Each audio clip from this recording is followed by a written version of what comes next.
You're sitting in your room. No war outside, no heartbreak today, no one yelling, no actual problem, and yet you feel like you're collapsing on the inside, a weight, a void, a quiet ache. Now here's the chilling part. Carl Jung, a man who died decades ago, predicted this exact feeling. He never met you, never scrolled your feed, never heard your voice. But he described your pain like he had been living in your skin, not with guesswork, not with motivational quotes, but with brutal precision. People will do anything, no matter how absurd, to avoid facing their own soul. That was Jung's warning. He wasn't interested in fixing your anxiety with a morning routine. He didn't tell you to stay positive. He told you the truth, that most of us are haunted, and worst of all, we don't even know it. Because Carl Jung wasn't just a psychologist. He was a soul detective. He wasn't obsessed with success. He was obsessed with what makes a man scream when everything looks fine on the outside. He once said, "Your vision will become clear only when you look into your heart. Who looks outside, dreams. Who looks inside, awakens." This is the beginning of your awakening. It's not soft. It's not easy. But once you see it, you'll never suffer the same way again. Because Jung didn't just analyze the human mind, he entered it, and what he found will explain why you feel lost, even when life looks normal. But before we uncover that, let me ask you one question. What if the darkest part of your mind is the key to your freedom? You wake up, you check your phone, you've got a roof over your head, maybe food in the fridge, no war, no monsters, no one chasing you, but deep inside, something hurts. A quiet sadness, a pressure on your chest, a strange fear of what? Nothing really. But it's always there, and you're not alone. Millions of people feel it, every single day. And here's the terrifying part, they can't even explain why. But Carl Jung could. He saw this coming before social media, before antidepressants were trending, before anxiety became a brand. Jung said, "People suffer because they are caught in the lie that they are only what they show the world." Let that sink in. We suffer because we wear masks, not literal ones, emotional ones. We pretend, we smile when we want to cry. We say, "I'm fine," when we're falling apart. We laugh at dumb memes while our soul whispers, "There's something wrong." Carl Jung called this the persona. The version of you that faces the world. It's not evil. It helps you function. It helps you get a job, have friends, survive society. But here's the catch. The more you become your mask, the more you lose your soul. Jung warned that people who ignore their inner self will eventually break not from a bullet, not from trauma, but from emptiness. They'll go to therapy and say, "I have everything I wanted. Why am I still miserable?" And the answer, because the real you is locked in a basement, chained, gagged, forgotten. You've become what people expected, but not what you truly are. You've traded truth for peace, and now you have neither. Carl Jung didn't diagnose your problems. He exposed them. He said, if you ignore the voice inside you long enough, it doesn't disappear. It mutates into depression, into addiction, into random panic attacks at 2 a.m. for no reason. Because the soul has one rule. If you don't listen to me when I whisper, I'll make you hear me when I scream. This is why so many suffer silently. Not because their life is broken, but because their life is fake. Now, here's where it gets even more disturbing.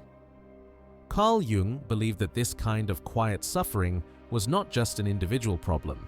He said, the greatest danger to mankind is not war. It's the unlived life within the ordinary man. In other words, the person you pretend to be might look safe, but the person you buried the one you were meant to be. He's the one holding the keys to your healing. But most people, they never meet that person. They're too scared, so they scroll, they numb, they chase money, status, anything but the truth. And here's the most haunting thing Jung said. Until you make the unconscious conscious, it will direct your life and you will call it fate. You'll think life is unfair, you'll blame your ex, you'll hate your job, you'll say the universe is against you, but the truth is, you've been possessed by your own shadow. Because Carl Jung didn't stop there. He said that every person has a dark side. They're too afraid to meet, not evil, just rejected. He called it the shadow.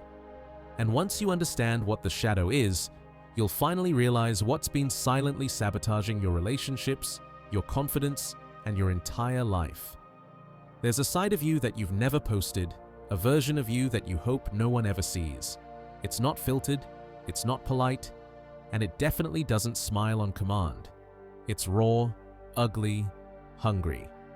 Carl Jung called it the shadow. No, not a horror movie monster. Worse, it's every part of yourself that you deny, suppress, and pretend doesn't exist. Jealousy, rage, desire, the trauma you said you were over. The toxic thoughts you swear aren't really you, but Jung said they are you, and the more you run from them, the more power they gain. What you resist not only persists, but grows. Let that echo in your mind for a moment. All the things you say, "That's not me," might be the realest parts of you. You see, society tells you to be a good person, but no one tells you how to handle your bad thoughts, so you bury them. You stuff them down with jokes, drinks, distractions, you label them wrong. You make a nice little prison for your shadow. But here's the kicker. It never stays in the cage. That sudden burst of anger you had, that embarrassing thought that made you feel like a freak, that overreaction during an argument, that was your shadow slipping out. Because no matter how hard you try, you cannot delete it. You can only integrate it. Carl Jung said, "One does not become enlightened by imagining figures of light, but by making the darkness conscious."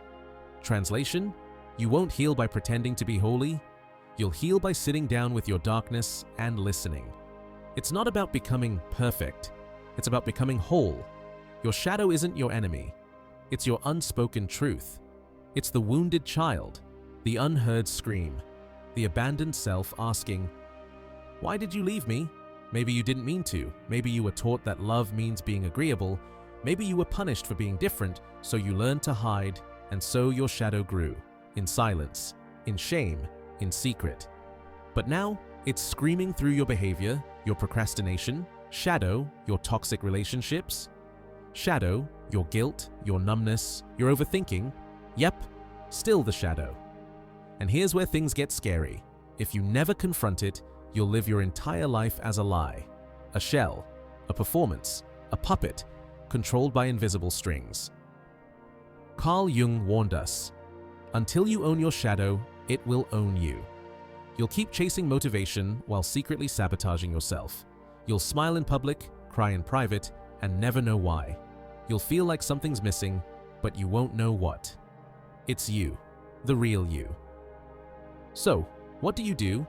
You stop running, you turn around, and you look it in the eyes. Yes, it's uncomfortable. Yes, it will hurt. Yes, your ego will scream, "This isn't me," but that's the moment you finally meet yourself. Because inside your shadow are the superpowers you locked away, your intensity, your confidence, your boundaries, your unapologetic truth. You just buried them under shame. You were never weak, you were split, and integration is how you become whole again. But listen closely. This isn't a one-time journal prompt. It's a war between who you pretend to be and who you really are. And if you're brave enough to choose the truth, you will scare people. You will lose fake friends. You will outgrow everything that was built on lies, but you will finally stop suffering because your soul will no longer be divided. You think you hate that loud coworker. You think you despise that arrogant influencer.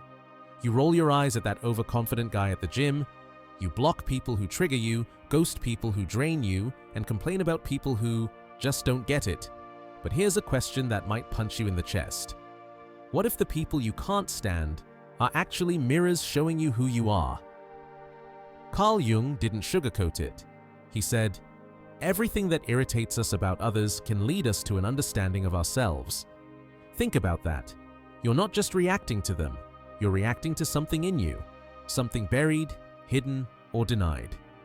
It's called projection. You feel anger toward that guy who's always bragging. Maybe it's because you were taught that you shouldn't brag. Maybe your own desire to be seen is screaming to be acknowledged. You feel disgust when someone breaks the rules. Maybe deep down, you're furious at how often you've played by the rules and still got hurt. You're annoyed at someone for being too emotional? Maybe it's because you haven't allowed yourself to feel anything in years. Let that land. You're not always reacting to the world. You're reacting to your own shadow projected onto the world. It's uncomfortable, it's brutal, and it's exactly how you escape the loop of endless suffering. Here's the truth. The people you hate the most might be doing what you secretly wish you had the courage to do. To speak up, to say no, to be bold, to be free. And that triggers you because it reminds you of all the times you silenced yourself. Carl Jung called this the mirror principle. You don't see people as they are. You see them as you are based on your wounds, your beliefs, and your denied emotions. If you think everyone's fake, maybe it's because you've been faking yourself. If you think nobody can be trusted, maybe it's because you abandoned your own intuition long ago. This isn't about blame, it's about liberation. Because once you understand projection, you unlock a superpower. The people who trigger you become teachers. Instead of lashing out, you lean in. Instead of judging, you ask, what part of me is reacting right now? What truth am I avoiding? What wound is still bleeding? And just like that, the world becomes a mirror. Every argument becomes a reflection. Every rejection becomes a revelation. Every annoying person becomes a message from the parts of yourself you haven't made peace with yet. Now that's real healing, but most people never get there. They keep blaming, keep pointing fingers, keep changing jobs, partners, cities, thinking, it's them. It's not them. It's your unfinished business. The boss you hate reminds you of your controlling father. The friend who brags reminds you of how invisible you felt growing up. The lover who ghosted you cracked open your deepest fear, that you're not lovable unless you're perfect. And here's the plot twist. The moment you own your projections, you stop being a victim of them. You stop needing everyone to act a certain way for you to feel okay. You start taking responsibility not for what they do, but for what you feel. And that is emotional freedom. That's when your suffering starts to end, because no one has control over you anymore. Not your triggers, not your ex, not your past. You are no longer a puppet pulled by unconscious strings. You cut them, and for the first time, you stand in your power fully, fiercely, and fearlessly. But there's still one dragon left to face, even after you've met your shadow, even after you've reclaimed your projections. There's one thing that can still haunt you, one voice that can still sabotage you. And it's not your ex, your boss, or your haters. It's the voice in your own head. The harshest critic lives inside you. But once you learn how to confront that voice and speak to yourself like someone worth saving. Imagine this. You wake up, and before your feet even hit the ground, you've already lost the battle because there's a voice in your head, and it doesn't whisper, it shouts. You're not good enough. You'll mess this up. Who do you think you are? They're going to find out you're a fraud. Sound familiar? That voice isn't your enemy. It's not some evil force trying to destroy you. No, it's worse. It's you, or rather a version of you that you built to protect yourself. Let's back up for a second. Carl Jung said, "Until you make the unconscious conscious, it will direct your life and you will call it fate." That inner voice? It was born in survival. You weren't born thinking you were worthless. You weren't born criticizing your body. You weren't born afraid to speak, to shine, to love. Those thoughts, they were given to you. Maybe it started with a teacher who humiliated you, or a parent who said, "You'll never make it," or years of being told to shut up, sit down, and stop being so emotional. And slowly, you believed it, you absorbed it, and worst of all, you became it. You internalized every insult, every rejection, every moment you were made to feel small, and your mind, trying to protect you from more pain, said, "Let's be one step ahead of the world. If we criticize ourselves first, they can't hurt us. If we reject ourselves first, we can't be abandoned. If we play it small, they'll never crush us." But here's the tragic twist. The voice that was meant to protect you became the prison that's now choking your life. You stopped applying, you stopped dreaming, you stopped trusting, you stopped trying because the voice already convinced you. Why bother? That's not protection. That's slow suicide of the soul. Carl Jung believed this voice. This self-sabotaging part is the complex, a loop, a pattern, an unconscious energy that repeats again and again until you finally shine a light on it. So how do you break the cycle? You don't fight the voice.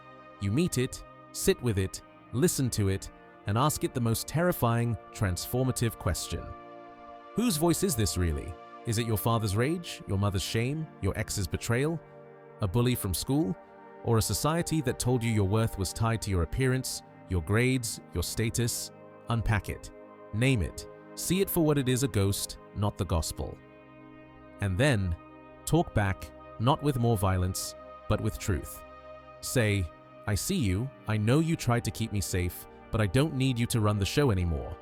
This is where the real healing begins, because once you realize that the harshest person in your life lives in your own head, you gain the power to evict them.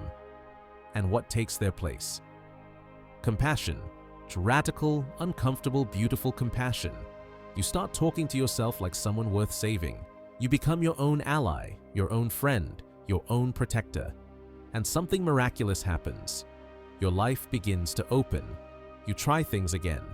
You speak up. You let yourself be seen. You forgive yourself for every stupid mistake, and you stop living in fear of your own mind. Jung believed that real transformation doesn't come from hating yourself into success. It comes from integrating all of you, the broken, the brilliant, the messy, the magical. He said, the most terrifying thing is to accept oneself completely, but also the most liberating. Because when you do, you stop chasing perfection, you stop performing, you stop apologizing for existing, you become someone who can sit in the silence of their own thoughts and feel at peace. That is power. That is freedom. And that is the beginning of a life that no longer requires suffering to feel real. But now let's go deeper. You've faced your shadow, you've called out your projections, you've disarmed the inner critic. Now the real question arises, who are you beneath all of that? Because Carl Jung didn't just want you to stop suffering, he wanted you to awaken, to become what he called the individuated self, the real you unchained from your past, your programming, and your pain. Let's imagine something wild. What if just for a moment you stripped away every label you've ever worn? No more. Student, no more. Employee, no more. Son, daughter, friend, failure, success, no more. Introvert, extrovert, smart, ugly, too much, not enough. What would be left? You. But who are you without all the masks? Carl Jung believed the purpose of life isn't to become good. 'Tis not to become successful or liked or admired. It's to become yourself, fully, authentically, fearlessly, even if that self makes others uncomfortable. This lifelong journey toward your true nature is what Jung called individuation. And no, it's not about becoming someone new, it's about uncovering who you've always been underneath the noise. But here's the catch. Most people never get there. Why?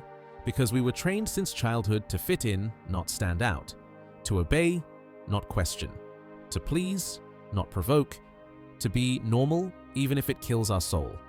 And so we fake it. We become performers in our own lives, wearing smiles that lie, choosing jobs we hate, loving people who don't see us, saying yes when we're screaming no, all so we can belong. But deep down, something feels wrong. Fake on empty. That's yourself. The real you knocking on the door, saying, hey, remember me? I'm still here. I've been waiting. So what does individuation look like? Let's break it down. You've built identities to survive. Maybe you're the smart one, the funny one, the caretaker, the rebel, the overachiever. These are personas, masks we wear to be loved or safe.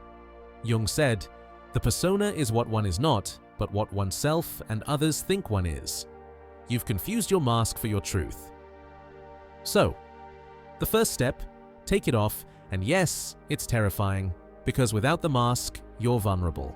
But without removing it, you're never free. Second, we covered this before, the parts of you that were rejected, denied, or shamed. Individuation demands you own them. Not act them out, but hold them in compassion. You're not just the good student, you're also lazy sometimes, selfish, angry, jealous. Guess what? That's okay. You're human. You're whole. And wholeness is far more powerful than pretending to be perfect.